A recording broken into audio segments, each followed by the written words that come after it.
नमस्कार, स्वागत आहे तुमचे आमच्या चॅनेलमध्ये। आवाज महामुंबईचा, शोध बातमीचा, कौल मनाचा।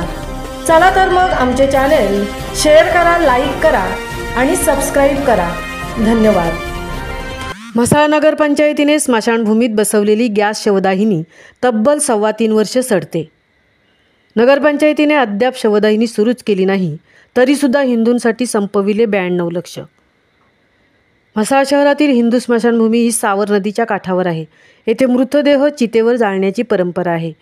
ग्रामपंचायतीचे नगरपंचायतीत रूपांतर झाल्यावर पर्यावरणावर सकारात्मक परिणाम करण्यासाठी चिता जाळण्याची परंपरा बंद करून शवगॅसवर दहन करण्याची भविष्यात पद्धत सुरू करण्यासाठी गॅस शवदाहिनीला मंजुरी दिली।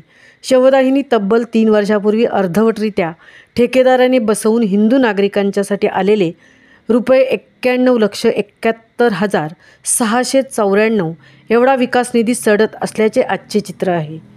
अग्निदाह हॉलमध्ये 2 रिक्षा, ट्रॅक्टर अशी यंत्रणासुद्धा सडत आहेत।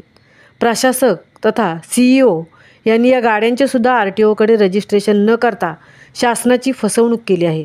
सदर प्रकल्प एप्रिल 2022मध्ये सुरुवात झाला।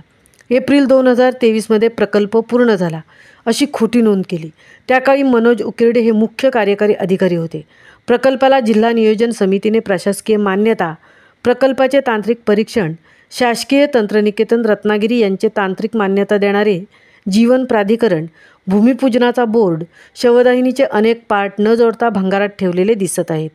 तत्कालीन CEO प्रशासक म्हणून काम करणारे श्रीवर्धन प्रांत तसेच खोटा निधी संपवून गॅस शवदाहिनी सुरू असल्याचे सांगत जनतेला आवश्यक फायदा न देणारे विद्यमान मुख्याधिकारी विठ्ठलराव राठोड यांच्यासह एकाच वेळी जनतेची आणि शासनाची फसवणूक करीत असलेल्या प्रत्येक अधिकाऱ्याची चौकशी करून कारवाई व्हावी अशी मागणी संकल्प ते सिद्धी अभियानाच्या माध्यमातून राजकीय पक्षाची मंडळी करणार आहेत।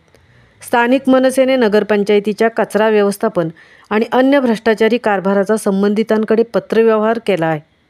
त्याचा पाठपुरावा सुरू आहे। मुख्याधिकारी विठ्ठलराव राठोड यांच्याकडे दूषित पाणी पुरवठा, रस्ते, गटारे, खड्डे, सातत्याने होणारी वाहतूक कोंडी याबाबत कोणीही नागरिक तक्रार घेऊन आल्यावर प्रत्येक विषयाचे बघून सांगून बघतो, लिहून घेतो असे शांतपणे उत्तर देऊन नेहमीच वेळ मारून नेत आहेत, असेही बहुतांश मंडळीचे म्हणणे आहे। आवाज महामुंबईचा चॅनेलसाठी संजय खांबेटेंसह तृप्ती भुईर, म्हसाळा।